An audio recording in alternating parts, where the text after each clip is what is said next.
Sejam muito bem-vindos à Academia Sporting. Estamos aqui hoje para levar até si uma entrevista exclusiva com o presidente do Sporting Clube de Portugal, Frederico Varandas. 2 dias depois do encerramento do mercado de transferências, vamos tentar perceber algumas das opções e da estratégia adjacente àquilo que se foi passando nos últimos dias e nos meses em que o mercado esteve aberto, nomeadamente também o fim de ciclo de Marcel Keizer no comando técnico da equipa principal de futebol. Tendo em conta que a direção tomou posse do dia 9 de setembro de 2018, vamos olhar também para aquilo que já foi feito e para o que ainda há por fazer após um ano de mandato. Presidente, agradeço desde já a possibilidade de esclarecermos os sportinguistas sobre alguns temas relevantes, naturalmente, para o mundo Sporting.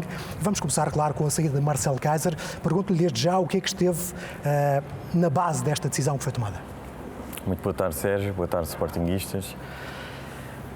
Tal como ontem disse, entendemos que o ciclo de Marcel Keizer fechou-se. Entendemos fechar este ciclo, mas é importante também, e é justo, inteiramente justo, relembrar como o clube estava em novembro de 2018. E se há uma coisa que é extremamente importante para um profissional de futebol, seja treinador, seja jogador, é quando aceita um desafio, olhe não só para o lado financeiro, mas também para o lado de estabilidade do projeto desportivo. E não existe estabilidade alguma num projeto desportivo quando o clube não tem estabilidade. E ainda hoje, quando muita gente me pergunta, Presidente, olha o treinador A, o treinador B, o treinador C, está no mercado, etc. É muito importante que as pessoas percebam que nenhum treinador quer vir para um clube se não sentir estabilidade. E Marcel Keizer, mesmo com essa instabilidade, aceitou este desafio e cumpriu a sua missão. Num ambiente difícil, num contexto difícil, consegue vencer 2 títulos importantes, um último extremamente importante, simbólico para o Sporting, e tínhamos a expectativa que a equipa, que Marcel Keizer continuasse a crescer no Sporting. A verdade é que a final da Supertaça, para mim, marcou muito. E nós sentimos que a própria confiança de Marcel Keizer baixou. E essa confiança sentiu-se a passar ao grupo. E a sensação que nós tínhamos hoje em dia é que a equipa do Sporting podia, independentemente do adversário, podia fazer um jogo muito bom, como podia fazer um jogo muito mau. Não sentíamos a equipa com confiança. E nós achámos, por decisão, que era a altura de mudar o ciclo. Ou seja, para que fique claro também, a saída não teve exclusivamente a ver com o resultado do jogo com o Rio Ave. Não, repare, e eu percebo, e muita gente fala sobre os timings. Primeiro, a decisão de saída de Keizer não teve a ver exclusivamente com o resultado do Rio Ave.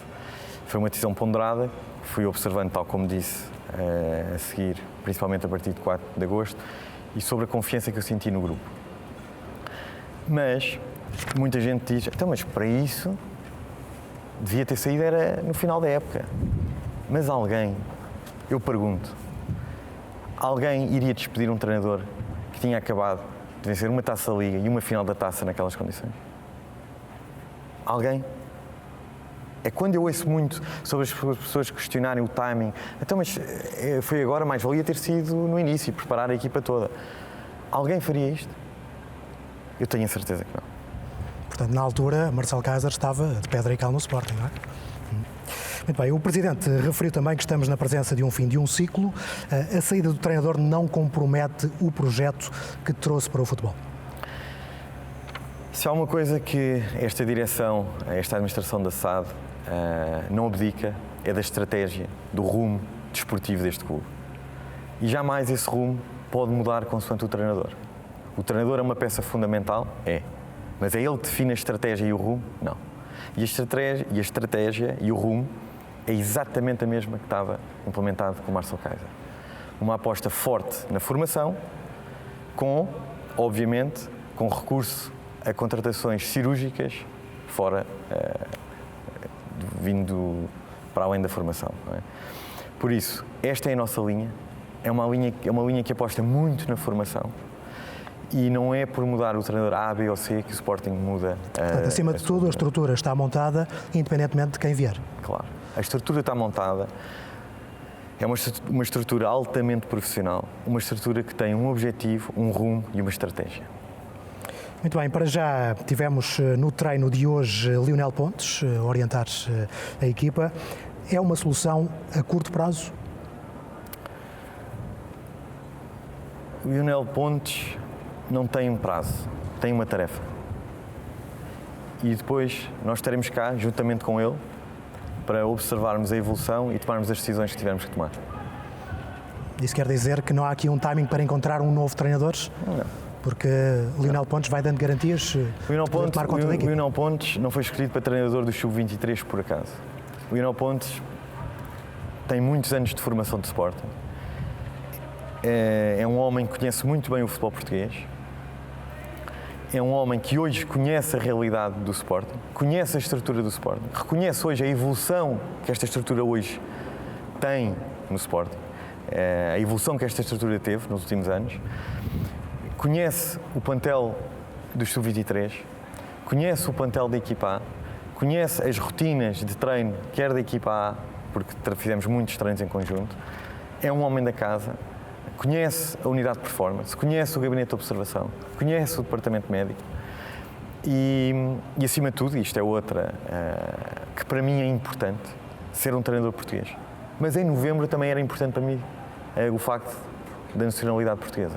Só que mais uma vez volto a dizer que muitas vezes não se consegue o que se quer. E muitas vezes o facto de não haver estabilidade afasta projetos que uma pessoa gostaria de ter. Um futuro novo treinador do Sporting, que já me vou antecipar um bocadinho, de qualquer forma, deixe-me colocar-lhe a questão nestes moldes. Que perfil deverá ter? Tem que ser um perfil que não tenha medo de apostar na formação, porque este vai ser o futuro do Sporting. Não vou dizer que o Sporting vai viver exclusivamente da formação, mas a aposta forte é da formação.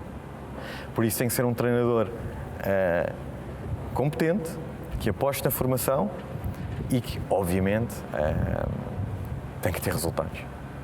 Ninguém no futebol vive sem resultados. Já o disse, o novo treinador terá de ser alguém que se adapte, no fundo, àquela que é a filosofia da casa, mas também às contratações que surgiram agora neste mercado e ao plantel que terá disponível para o resto da época. Foi, de facto, um fecho de mercado, digamos que muito intenso para os adeptos do Sporting. Antes de falarmos sobre casos concretos, porque acho importante também irmos aí, globalmente, entre entradas, saídas e permanências, que balanço faz o presidente do Sporting desta janela de transferências? O balanço que eu faço é muito positivo.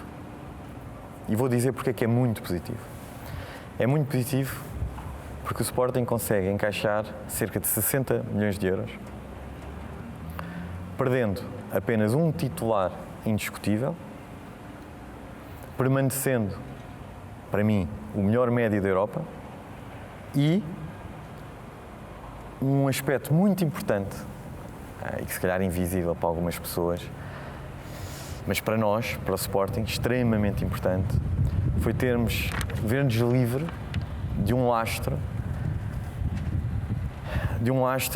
de jogadores sedentários que, só para as pessoas terem uma noção, ocupavam cerca de 25% do orçamento, estava alocado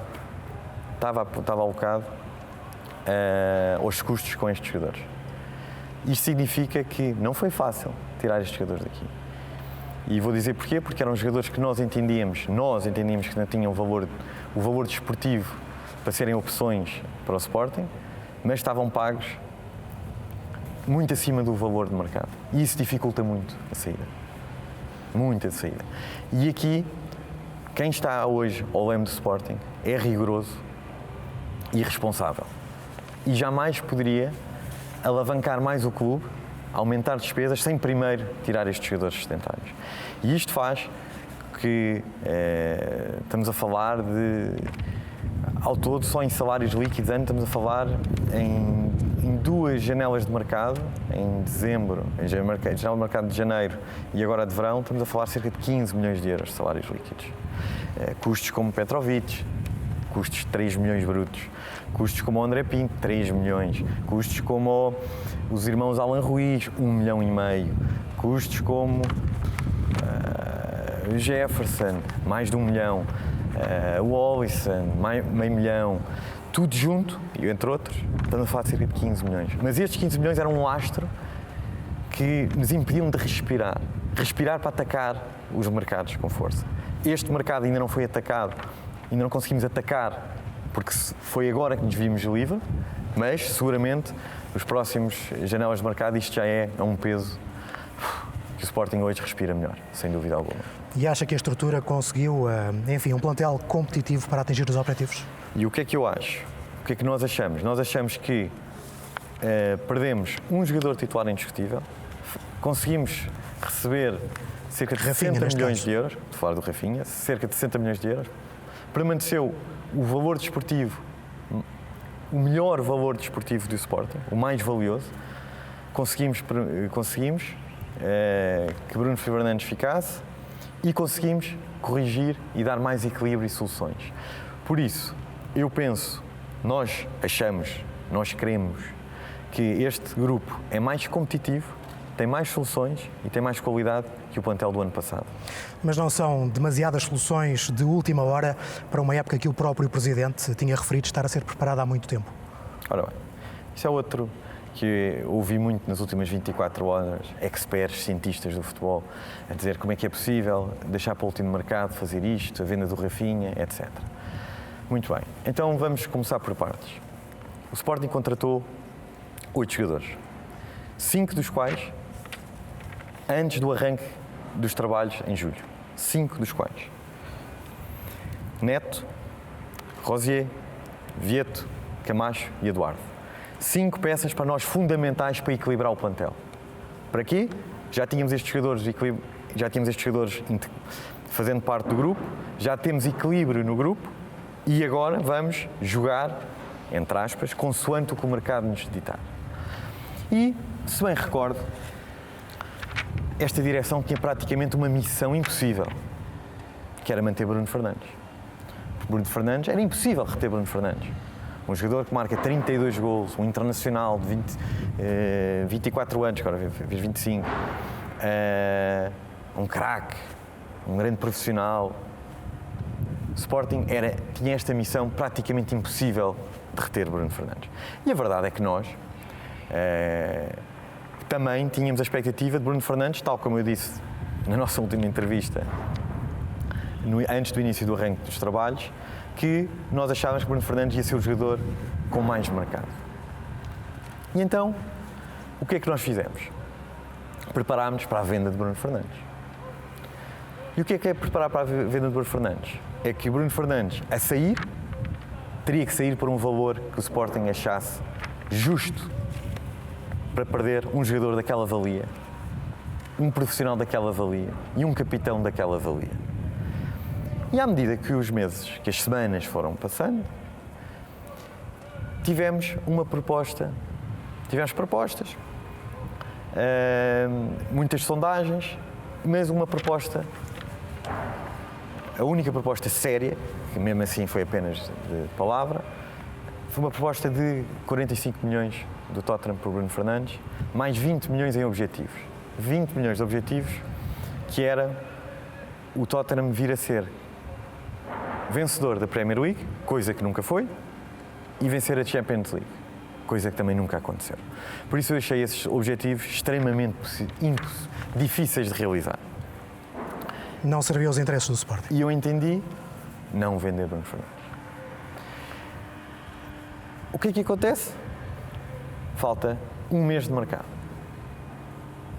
E o que é que nós fazemos? Continuo à espera de possíveis tubarões fora da Inglaterra que possam vir aqui e fazer uma proposta justa para levar Bruno Fernandes.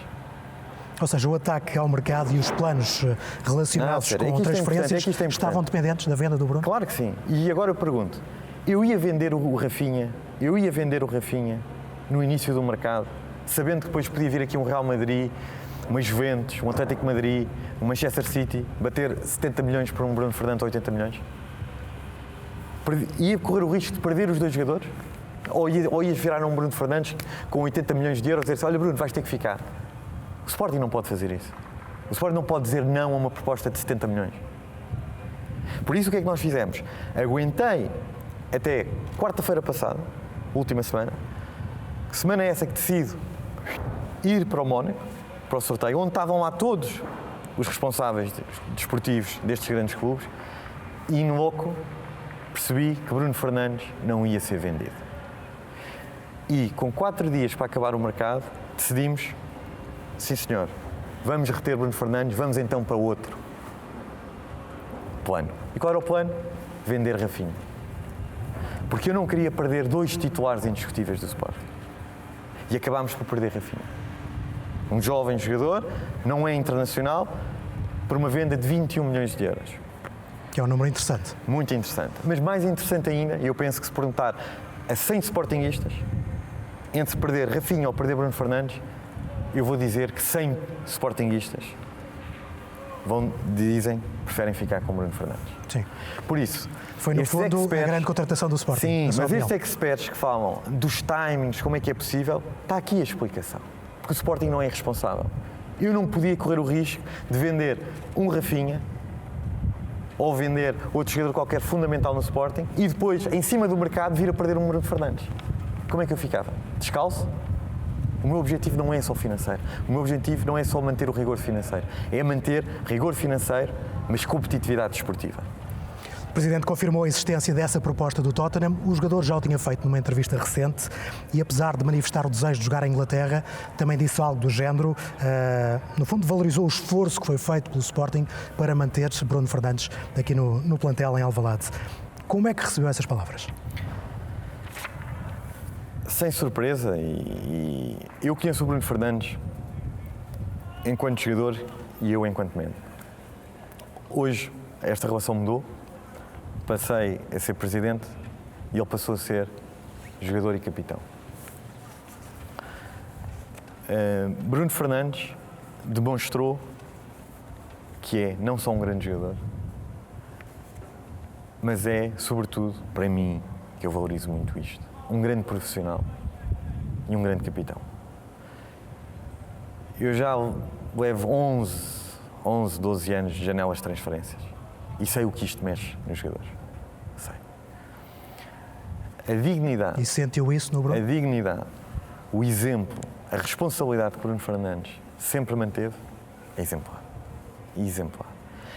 Mas também contribui muito a forma como se comunica com os jogadores. E sabe que no dia em que eu recusei a proposta do Tottenham, a primeira coisa que eu fiz no dia a seguir foi vir aqui à academia, chamar o Bruno Fernandes e explicar que a proposta que eu tive, porque recusei, e expliquei-lhe porque é que ele ia ficar aqui até ao final do mercado se não chegasse mais de uma proposta. E o Bruno Fernandes... Qual foi a reação? Compreendeu perfeitamente.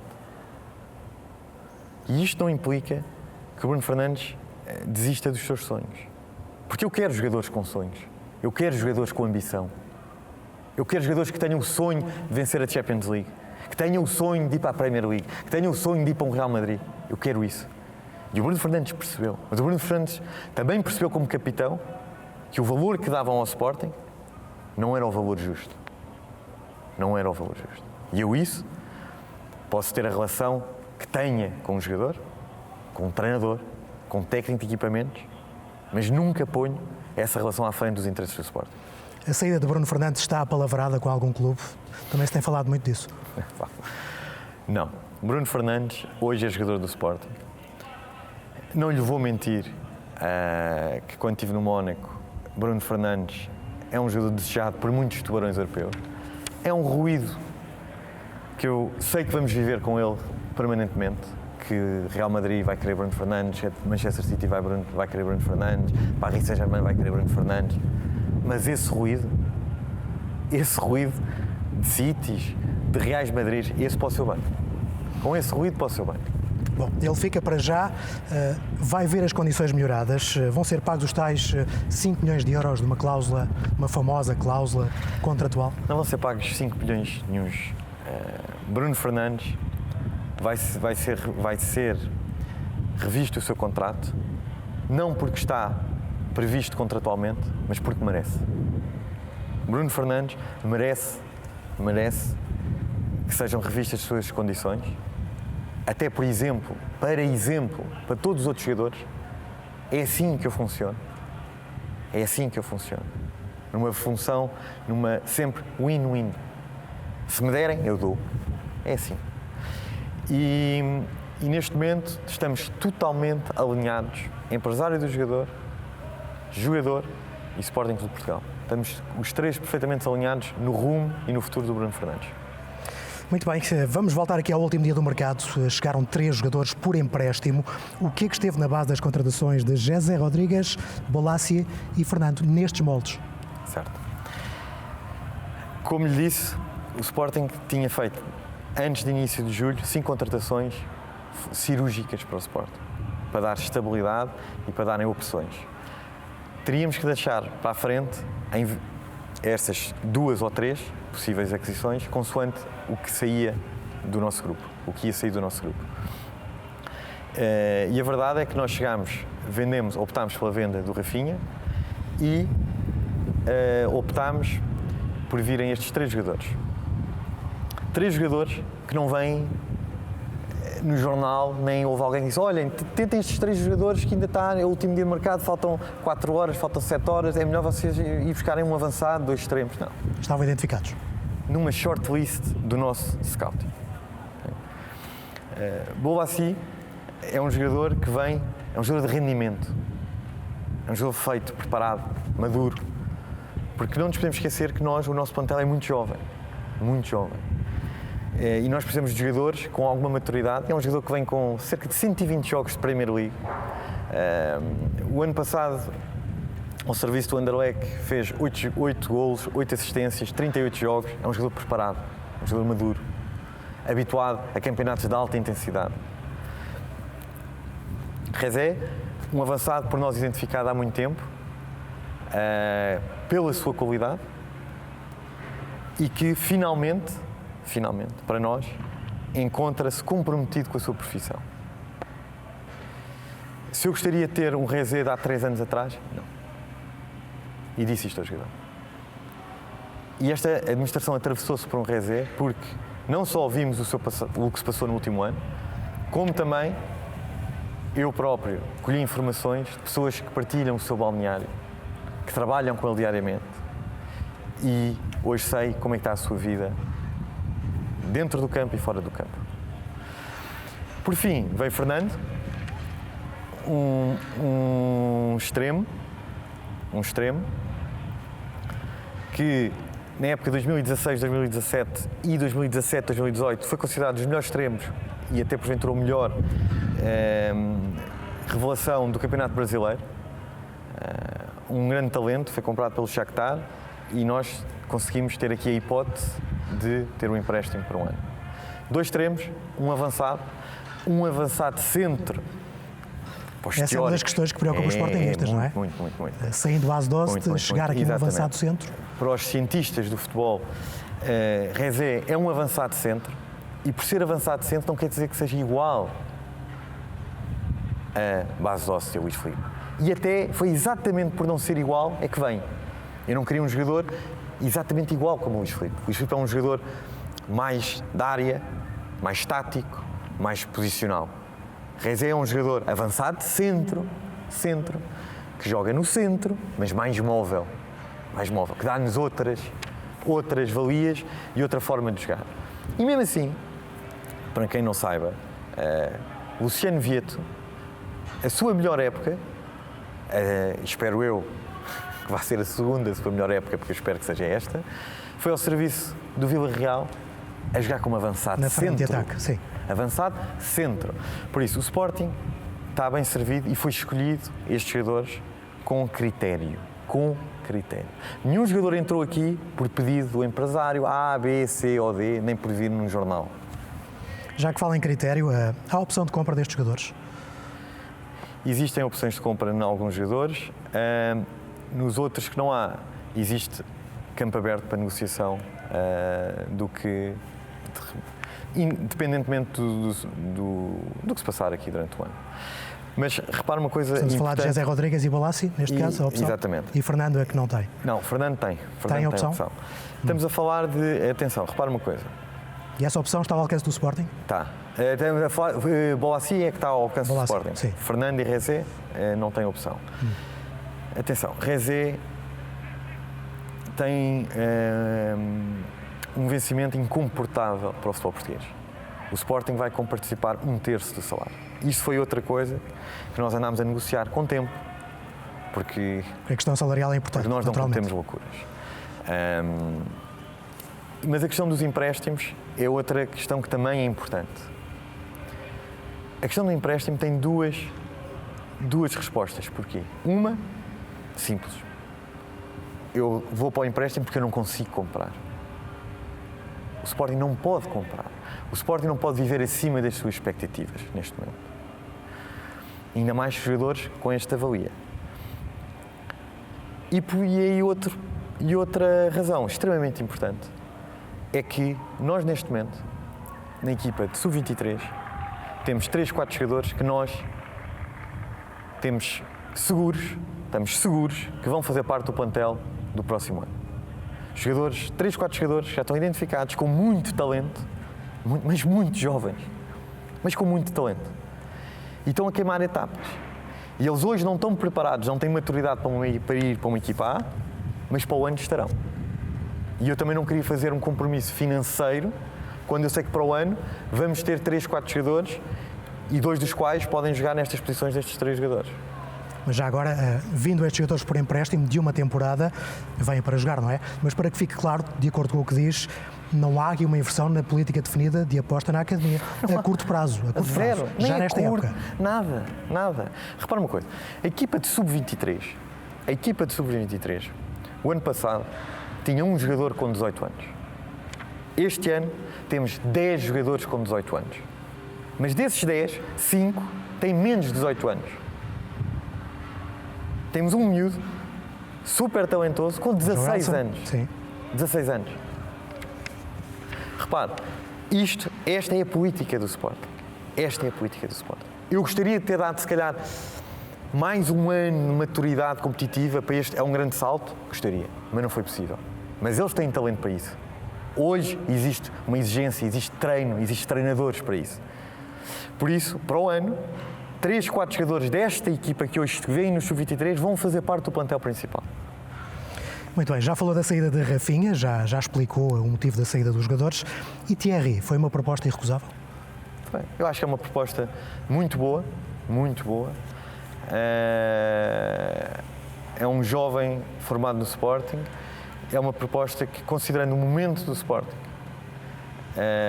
para mim, o valor do jogador, a proposta e o momento, é um grande negócio para o Sporting. A saída mais mediática, digamos assim, foi a de Bas Dost. Acompanhámos esse processo. São 7 milhões de euros, mais 500 mil em variáveis e 15% de uma venda futura. Eu pergunto-lhe de uma forma muito direta, foi um bom negócio para o Sporting ou foi um negócio possível? Então, muito honestamente, eu vou-lhe responder. Foi um negócio, para mim, possível. E porquê? Então vamos à novela Bas Dost. O Sporting começa pródigo, em maio, não é? Pródigo em novelas. Então vamos à novela Bas Dost. O jogador, no final de maio, demonstrou desejo de sair do Sporting. Ao seu treinador e à sua administração por intermédio do seu agente. A partir deste momento, maio, o Sporting começa a preparar o grupo para o ano. E começamos a preparar o grupo sem Bas Dost. Sem o peso de Bas Dost no nosso orçamento. E de uma forma muito transparente e honesta. Além de eu gostar de Bas Dost como homem, além de eu gostar de Bas Dost como profissional, que é verdade, eu gostava de ter Bas Dost no plantel do Sporting. Estou a ser o mais sincero possível. Mas quando eu vejo um jogador em maio a dizer que não queria ficar, nós preparamos a época. E quando eu vejo, e aqui tem que ser totalmente sincero e disse isto ao seu agente e ao seu jogador, quando este jogador, paralelamente a este desejo do jogador, este jogador significa um custo total de 6 milhões de euros, para ser rigoroso, 5,9 milhões de euros, isto é um custo não comportável para o Sporting. Não só para o Sporting, mas para a realidade do futebol português. Por isso, esta demagogia que se fala do base óssea. Eu estou aqui da forma mais transparente a dizer, eu gosto do homem base óssea, gosto do profissional base óssea e gostava de ter base óssea no plantel. Mas não podemos ter um jogador que custe 6 milhões ano. 6 milhões ano, estamos a falar, é quase 10% do orçamento da equipa de futebol principal. Num jogador, loucura. Eu não faço loucuras. E sobre a saída, se eu gostei da maneira como saiu, não. Mas não foi o Sporting, não fomos nós. E lamentavelmente,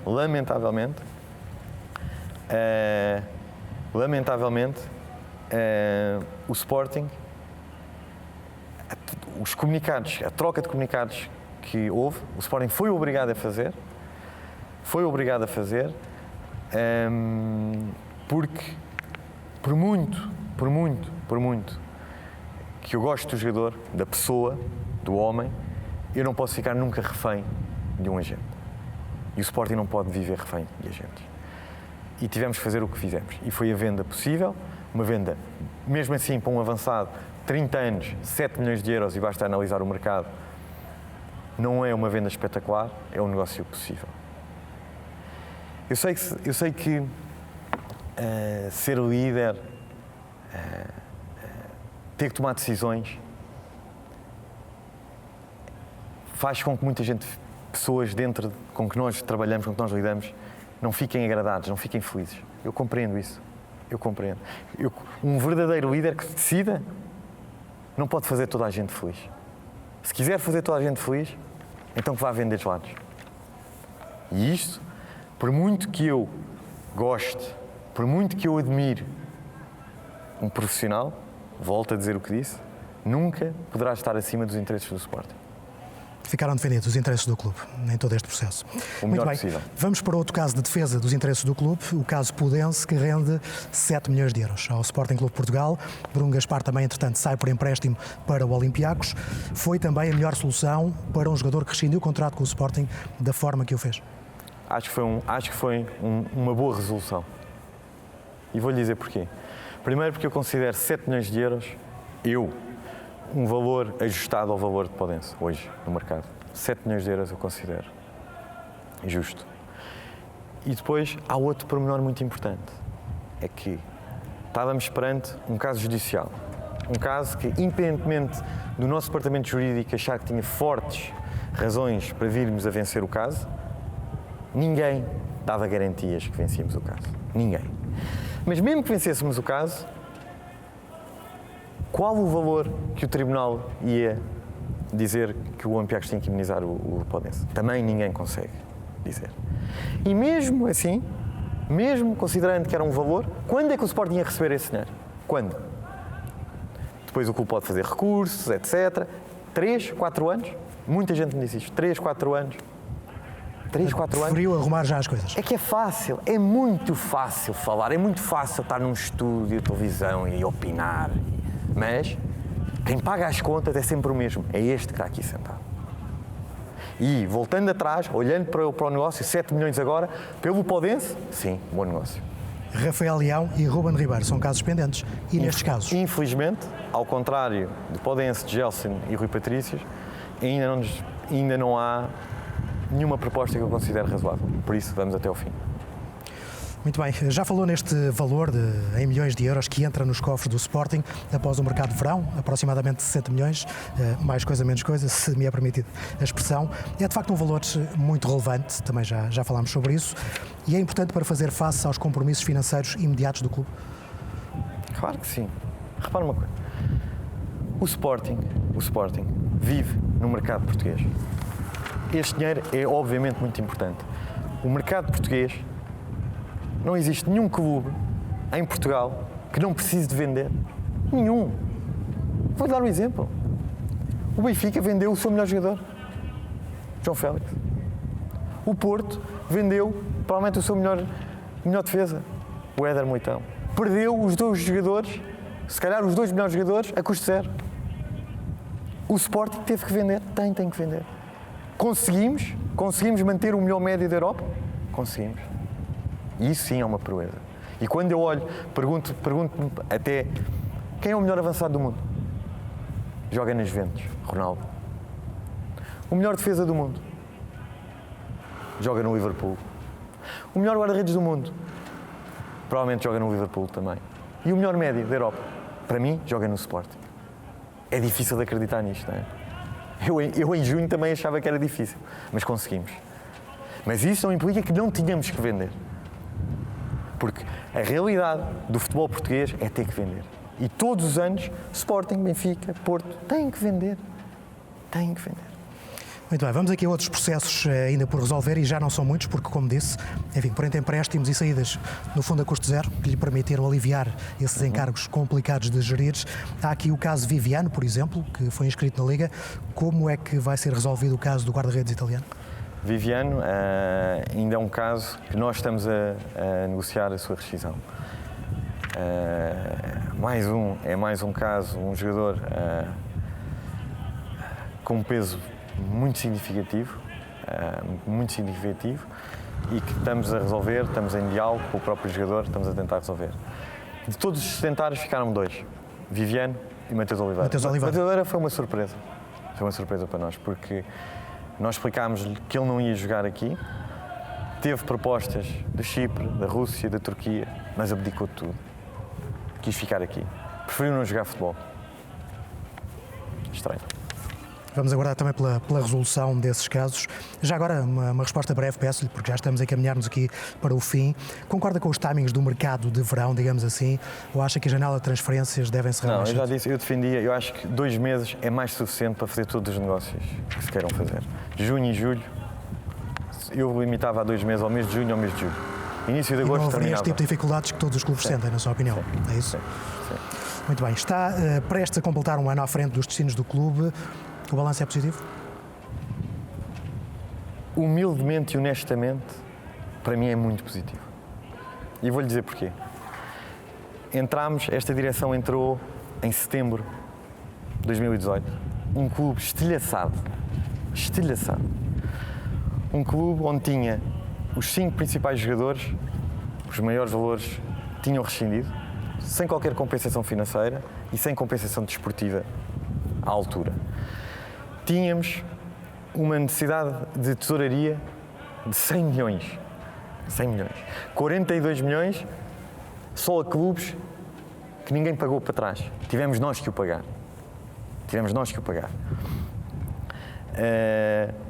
A somar a isto, para resolver esse problema de tesouraria, tivemos que fazer 2 operações em tempo recorde. Uma loucura. Tempo recorde. O empréstimo obrigacionista e a securitização dos contratos de imagem, de transmissão da nós. A somar isto tudo, conseguimos resolver, à data hoje, 3 processos de rescisão, conseguimos ficar no 3º lugar e conseguimos 2 títulos. Isto é uma época muito positiva. O melhor e o pior momento ao longo deste ano? Muito positiva, não só por estas condições, mas porque olhando, e é preciso ter seriedade de relembrar as últimas 2 décadas do Sporting. E nesta época terrível, nesta época sem condições, com tudo e mais alguma coisa, conseguimos fazer em nível de títulos a melhor época dos últimos 17 anos. Em nível de títulos. Faltou naturalmente o campeonato, mas foi o possível. Isto não é positivo? Perguntava-lhe, melhor e pior momento neste ano do mandato? Melhor momento, o dia a seguir à final da Taça de Portugal, quando ando na rua, como já disse, e vejo o orgulho dos sportinguistas em exibir as suas camisolas. E o pior? O pior, a final da Supertaça. Foi complicado de gerir? Foi o pior momento. Muito bem. Recordo-me também de uma entrevista ao Expresso, ali no início do seu mandato, em que dizia ter encontrado um clube ingovernável, mas tinha também total convicção de que iria ultrapassar essa situação. O Sporting hoje em dia é um clube governável? Hoje até diria mais do que disse nessa entrevista, porque depois muita gente ao longo deste ano foi-me dito, pessoas que até nem são do nosso clube, umas são, outras não. Frederico, tu estás no cargo mais difícil que existe em Portugal, como dirigente. Mais difícil, pior que Primeiro-Ministro. Não faço ideia, nem quero saber, mas hoje o que eu posso dizer é que hoje o Sporting está muito mais governável do que estava, mas muito melhor. E como é que está a situação financeira do clube hoje em dia? A situação financeira está muito melhor do que estava como em 2018, setembro de 2018, mas muito melhor. Ideal? Não. E isso limita-nos, como por exemplo agora nos limita no mercado? Claro que sim. É óbvio que destes 100 milhões que nós tivemos que arranjar para a necessidade de tesouraria, 42 milhões foi para pagar coisas do passado. Claro que eu gostaria de ter tido mais 10, 15, 20 milhões no mercado, agora para atacar o mercado. Mas já lhe disse, esta é a nossa responsabilidade e nós não abdicamos disso. Por isso, do ponto de vista financeiro, estamos melhores, não estamos a situação ideal, não temos. Como lhe disse, somos um clube vendedor, como é o Benfica, como é o Porto. Temos é que criar cada vez mais talento. Temos que criar talento. Talento para utilizar na equipa A, talento para exportar e alavancar o clube. O caso da Thierry é um bom exemplo nesse. O caso é real. E a questão da reestruturação financeira, em que ponto é que está? A reestruturação financeira é um processo longo, que está a ser um processo duro, muito duro. Estamos a ter com os bancos, leal, mas duro. Nós defendemos os nossos interesses, os bancos defendem os seus. Posso dizer que está prestes a finalizar e temos muito boas expectativas do resultado final desta negociação. Obviamente, a responsabilidade deste cargo exige nem sequer entrar em pormenores desta negociação, que não vou fazer, até por respeito das entidades bancárias. Mas um processo duro, que o estamos a fazer ao mesmo tempo, invisível, mas que está quase a terminar e pensamos de muito bons resultados para o Sporting. Havia aqui ainda muito para falar, também estamos quase a terminar a nossa entrevista, mas há aqui uma questão que tenho que lhe colocar, e é uma pergunta no fundo. A parte mais complicada tem sido unir o Sporting, como preconizava na sua campanha. Eu pergunto isto porque vamos assistindo sempre a muito ruído em relação ao trabalho que a direção vai desenvolvendo. Como é que interpreta essas críticas que vão surgindo de diferentes quadrantes da massa adepta do Sporting? Então vamos, Sérgio, vamos responder essa pergunta curto e grosso. Contestação, depois do que esta direção fez, como agarrou no clube, olhando para o histórico das últimas 2 décadas do Sporting, as condições em que agarrámos o clube, necessidades de tesouraria de 100 milhões, resolvido. Empréstimo obrigacionista feito. Operação de securitização do contrato a nós, feito. 2 títulos, repito, 2 títulos, feito. Aposta na academia, feito. Equipa de sub-23. Com o talento que temos de miúdos de 16 anos, 17, 18 anos a jogar à bola. Ao primeiro desaire, contestação. Os sportinguistas não são estúpidos. Os sportinguistas conhecem o seu clube. Ao primeiro desaire, aparecem os esqueletos do costume. Lá saem os esqueletos do armário, ao primeiro desaire. Mas, curiosamente, só saem nos desaires. Lá vêm esses esqueletos. Estes esqueletos que falam e que tudo está uma desgraça e a preocupação. Outros também. Estou muito preocupado. Mas nenhum deles todos não ouvi uma palavra quando ganhámos a Taça da Liga. Não vi uma palavra quando ganhámos a Taça de Portugal. Uma. E ao primeiro desaire, lá vem tudo outra vez. E contestação. Meus senhores, eu tenho defeitos. Muitos defeitos. Admito que sim.